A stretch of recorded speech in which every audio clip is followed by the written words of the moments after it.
Hey guys, what is going on? If you're new here, thanks for stopping by. I'm Rose and I make all different types of videos. This is gonna be a really good one. Make sure to subscribe down below and like this video because I know it's gonna be a good, fun, juicy one. So I have been really wanting to film this video for so long. Now that we are all in quarantine, we're isolated, social distancing, we all are probably getting bored out of our minds, and I feel like this is the perfect time to share my top 10 favorite romantic comedies of all time. A few disclaimers: rom-coms means it has romance and it's super funny, so I'm leaving out all the movies that are great all out romance but are too much on the romance side and not enough comedy. Don't come at me in the comments saying I don't have The Notebook, Titanic. All those ones are my top romance movies, but they're not rom-coms, so just to get that straight. The other disclaimer is that it was obviously really hard, and if you think I missed one of the top 10 rom-coms ever, then please put them down in the comments. I'd love to fight with you guys about which ones you think are better and if I left one out that's so iconic. The last thing is that most of these rom-coms are from back in the day. I'm a 90s baby, so any of you 90s babies that can relate, I feel like the rom-coms and mostly any movie that's come out today is really just not on the same level as the movies that used to come out. And let's get on into it. I'm excited. Also, these are not in order at all. I could not do that. That would just be too hard. So I have the top 10 in miscellaneous order. Don't take the first one. Maybe the first one is like number one, but besides that, I can't choose. So hope you guys enjoyed this video. I'm really excited about it.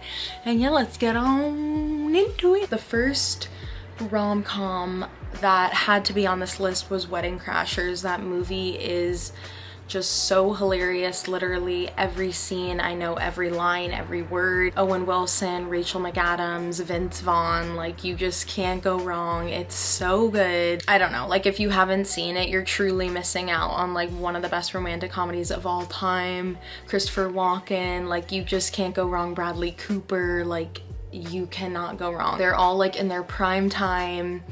Isla Fisher, like there's just so many people. You have to see Wedding Crashers if you haven't seen it. I'm assuming most of you have, but it's basically about two friends that crash weddings, and then one of them, Owen Wilson, or both of them kind of end up falling in love with these two girls from this family of a wedding that they crashed. On to number 2 is My Best Friend's Wedding with Julia Roberts and Dermot Mulroney. That movie is so good. I just love the storyline. It's so relatable, and even if your best friend isn't getting married, it's just relatable if you're in love with your best friend and they don't realize it, and I think it's just such a cute little movie. It doesn't have like a perfect happy ending, which I kind of like. Sorry if I ruined it, but it really is just like more of a realistic take on like being in love with your best friend. So definitely go check that out. Number 3 is actually one of my top. I'm gonna say this about everyone, but this one is so near and dear to my heart. I don't know why me and my sister are so obsessed with this one, but Something Borrowed is so good. Like you guys have to watch it. It's such a good romantic comedy. I just love the way it goes like into flashbacks, and it just kind of like shows deeper and deeper layers of this relationship. So basically it's Kate Hudson, Jennifer Goodwin, and they're best friends, and Kate Hudson's getting married to this guy who's a lawyer, and Jennifer Goodwin went to law school with him. They were best friends during law school, and she was always like kind of secretly in love with him, but she never shared her feelings. And now Kate Hudson's getting married to him and shit goes down. So funny. Like that movie, John Krasinski is in it too. He's a best friend, and just his commentary on everything is just like hilarious. Like I could watch that movie 1,000,001 times and I would never get sick of it. So that's kind of one that's under the radar. I don't think a lot of people know about Something Borrowed, so definitely jump on that. The guy, David Howie from Shameless, he's in it too. He's like a friend and he's so funny. Such a good laugh. Like I just, whenever I watch that movie, like I can't help but like just literally crack up till I can't breathe, and I think it's a very underrated rom-com, so definitely go watch Something Borrowed. Number 4 is another iconic rom-com. Like, if you haven't seen it, you are seriously not educated in rom-coms. Along Came Polly with Ben Stiller, Jennifer Aniston. It's just so priceless. Like, there are just scenes in that have just like shaped the way romantic comedies are always going to be made. Ben Stiller just kills it. He's so funny. He's like this awkward guy. I love that it's based in New York City. He's like this awkward guy who meets this girl, Jennifer Aniston, named Polly, and like he's just basically trying to impress her, trying to like win her over and trying to like, you know, get her interested. And he's just like such a weirdo who like keeps messing up and like keeps not like doing the right thing. If you're really just dying to get a like really hysterical laugh in with Ben Stiller, I suggest watching that. All these movies you need to watch if you haven't seen, like, you are missing out. Number 5, these are not in order again, is Monster-in-Law, and this one is such a special, I feel like I've never seen a rom-com like this. Basically, J-Lo is the main girl in the movie, and Jane Fonda is the mom of the guy that J-Lo starts dating. And Jane Fonda's like this crazy, like, out there mom, and she's not like this normal, like, respectful mom. She's like kind of like very suspicious, very like self-obsessed, and just very protective. Like, she just wants all of her son's attention, and she can't take that J-Lo's getting the attention. So it's just basically them going at it and doing things to like tick each other off and make each other get pissed off. And it's honestly so funny. Jane Fonda just kills it, and she really makes the movie. So shout out to you, Jane Fonda, love you. The 6th rom-com that is a must watch is He's Just Not That Into You, and I'm telling you, this movie is iconic in so many ways. It's with Jennifer Goodwin. It literally has everyone. It's like one of those movies, I don't know if you guys remember, like there was probably like a couple year trend where they would be like, okay, we're gonna make like a movie and have like 8 different storylines of like 8 different couples. And so it's like Valentine's Day, New Year's Eve, like I'm trying to think of the other ones, but this one was the one that started that trend. He's Just Not That Into You, so good. Jennifer Goodwin, Justin Long, Bradley Cooper, Scarlett Johansson, Ben Affleck, Jennifer Aniston, like everyone's in it. So it's just like you cannot miss this movie. And it's basically following around, I would say, 8 main storylines. I don't know if I have the exact number right. All of their relationships are kind of intertwined in a way. Drew is in it, love Drew. They also have these like one-offs of like random people being interviewed about love, and it's just so funny. Like that part of the movie really makes it special and different from the rest. It's really great because it can be relatable to everyone, because it's following 8 different storylines of love, and everyone's going through something different. It's whether it's from divorce, not being able to commit to your partner and get married if they want to, being faithful. It's just even like just being able to talk to a guy. It really covers like everything in romance, and this is like one that's so near and dear to my heart, and it really just taught me a lot about myself and how I am in relationships, and really just made me think about like, what do I want and what do I not want. And it's just such a great movie. You guys have to watch it. Like, if you haven't watched it, out of all of the ones on this list, watch this one. The 7th rom-com that you guys need to watch is How to Lose a Guy in 10 Days. This is a super iconic rom-com. I bet a lot of you have seen it. If you haven't, again, you need to see it. It's with Matthew McConaughey and Kate Hudson. Kate Hudson is like, ugh, I just love her. I look up to her so much.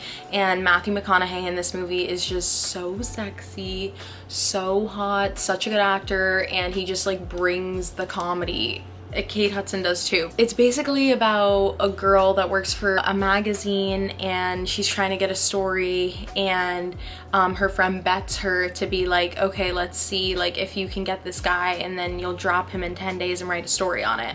So basically she finds Matthew McConaughey at this party, she picks him, and then she ends up falling in love with him, and things get a little messy and crazy, like in every rom-com. But it's just such a great story. They're both just in their prime, and it's just such a funny movie to watch. There's this one iconic scene, the bullshit scene, when they're playing the card game Bullshit, and if you don't know what I'm talking about, then you need to see the movie, but it's just so good. The 8th rom-com that is a must-see is Me and Dupree, another Kate Hudson flick. so funny.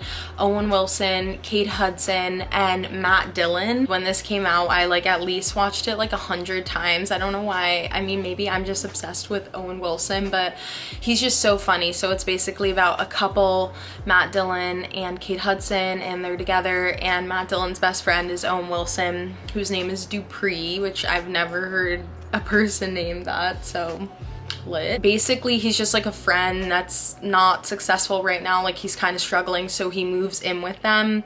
Matt Dillon's like, okay, I'll help you out, you can sleep on my couch, and basically he's just doing all these annoying things and pissing Kate Hudson off, and she's like, I can't do this, like we just got married, like I don't wanna like live with your friend. And it's honestly just so cute.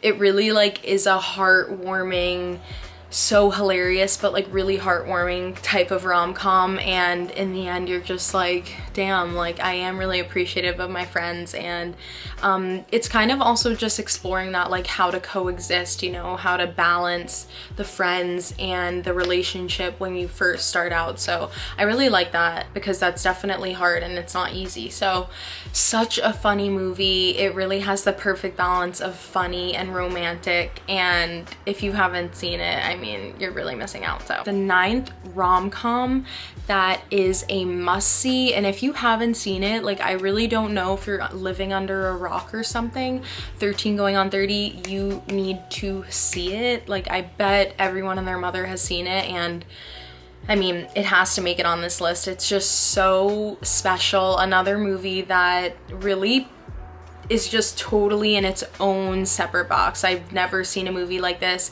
It's with Jennifer Garner. She's the main girl, and Mark Ruffalo. It's basically about a girl, Jennifer Garner, as a kid, and she's 13 and she's getting bullied and like not really fitting in, and she goes into her closet and kind of like wishes to be 30, flirty and thriving. Kind of the dream comes true. Then it kind of explores her in her 30s, but she didn't continue talking to her friend, which was Mark Ruffalo, who was in love with her.